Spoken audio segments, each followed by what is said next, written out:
Imagina um rasto quase invisível numa rocha nua. Para um soldado comum, é apenas pedra. Para eles, é a prova de que um grupo de guerrilheiros passou por ali há exatamente 2 horas. Eles não precisavam de radares, não precisavam de GPS. Eles sentiam o cheiro da pólvora e do medo a quilômetros de distância.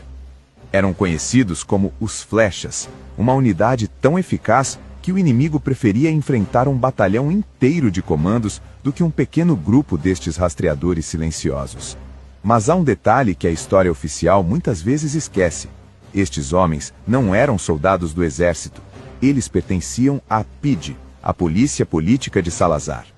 Hoje, no Navegar Histórico, vamos entrar no coração das matas de Angola e Moçambique para descobrir a ascensão e a queda brutal da unidade de elite mais controversa de Portugal. Uma história de coragem extrema, táticas revolucionárias e, no fim, uma traição que os condenou à morte. Estamos em 1966. A Guerra do Ultramar já dura há 5 anos. Portugal envia milhares de jovens metropolitanos para a África, mas há um problema. Os soldados portugueses não conhecem o terreno. Eles fazem barulho, usam botas pesadas e são alvos fáceis para as emboscadas da guerrilha. Foi então que um inspetor da PIDE em Angola, chamado Fragoso Alas, teve uma ideia que mudaria o curso da guerra.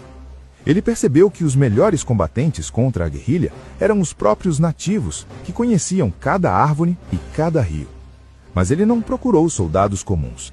Ele foi buscar os bosquímanos, um povo nômade, muitas vezes marginalizado, mas com capacidades de sobrevivência que roçam o sobrenatural. Assim nasceram os Flechas. Diferente do exército, que era burocrático e lento, os Flechas eram ágeis. Eles não usavam fardas pesadas. Muitas vezes combatiam descalços para sentirem o chão. A sua missão não era ocupar território, era caçar. Eles eram usados para infiltração, para capturar prisioneiros e para obter a inteligência que os generais em Lisboa desesperadamente precisavam. Mas aqui começa a complexidade desta história. Ao serem integrados na PIDE e não no exército, os Flechas tornaram-se uma extensão da polícia secreta. Eles recebiam melhores salários, tinham mais autonomia e respondiam diretamente aos inspetores.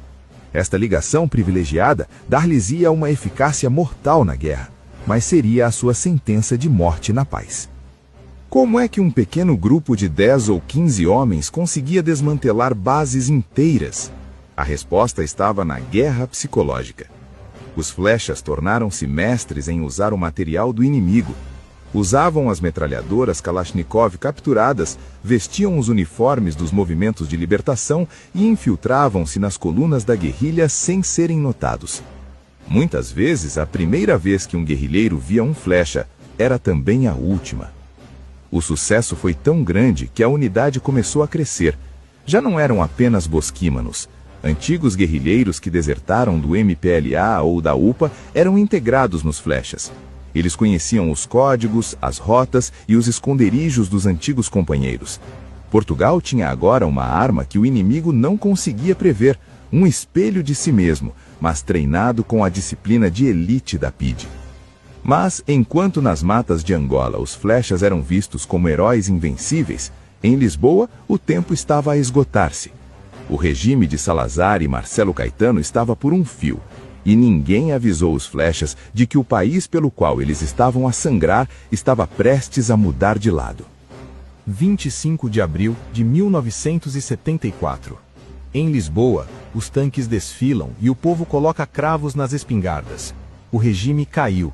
A liberdade chegou a Portugal. Mas, a milhares de quilômetros dali, nas fronteiras de Angola e Moçambique, o sentimento não era de festa, era de pânico. Com a queda do Estado Novo, a PIDE, a instituição que tinha criado e protegido os Flechas, foi extinta de imediato. De um dia para o outro, estes homens deixaram de ter um comando, deixaram de ter salários e, pior do que tudo, deixaram de ter proteção legal. O novo governo revolucionário em Lisboa queria distância de tudo que cheirasse a polícia política.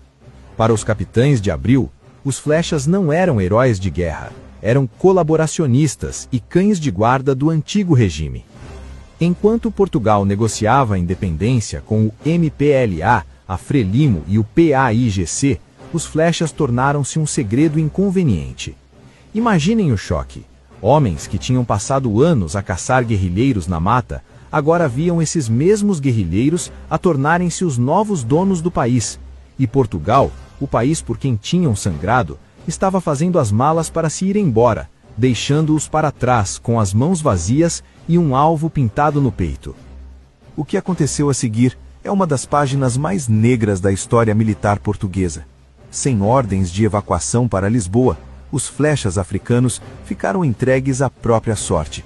Muitos foram capturados pelos novos governos independentes, foram levados para campos de reeducação de onde nunca saíram, ou executados sumariamente como traidores da pátria. Portugal, que os tinha treinado para serem letais, não lhes deu o direito ao asilo ou à proteção que deu aos soldados metropolitanos. Mas houve quem se recusasse a morrer. No sul de Angola, centenas de flechas, sentindo a traição de Lisboa, atravessaram a fronteira para a Namíbia e para a África do Sul. Sem pátria e sem destino, acabaram por ser recrutados pelo exército sul-africano para formar o lendário, mas controverso, Batalhão 32, os Buffalo Soldiers. Durante anos, estes homens continuaram a combater em guerras que já não eram as deles, apenas para sobreviver. Tornaram-se soldados de fortuna, porque o país que serviram lhes fechou a porta na cara. Hoje, os poucos sobreviventes vivem na obscuridade, muitas vezes sem reformas ou reconhecimento, carregando o peso de terem sido a elite de um império que ruiu e os esqueceu. A história dos flechas obriga-nos a olhar para a guerra do ultramar sem filtros. Não se trata apenas de estratégia militar, trata-se de lealdade e das consequências brutais da política. Eles foram o bisturi de Portugal em África, mas quando o bisturi já não era necessário, foi descartado. Serão eles traidores das suas nações africanas ou heróis abandonados por Portugal? A resposta depende de quem conta a história. Mas uma coisa é certa, a sua eficácia em combate foi inegável e o seu fim foi uma tragédia humana que merece ser recordada. Porque uma nação que esquece aqueles que combateram sob a sua bandeira, seja qual for a unidade, é uma nação que pede um pouco da sua própria alma. E tu, já tinhas ouvido falar dos flechas? Achas que Portugal tem uma dívida moral com estes homens, ou eles foram apenas vítimas das circunstâncias da época? Deixa a tua opinião nos comentários, ela é fundamental para o debate histórico que fazemos aqui.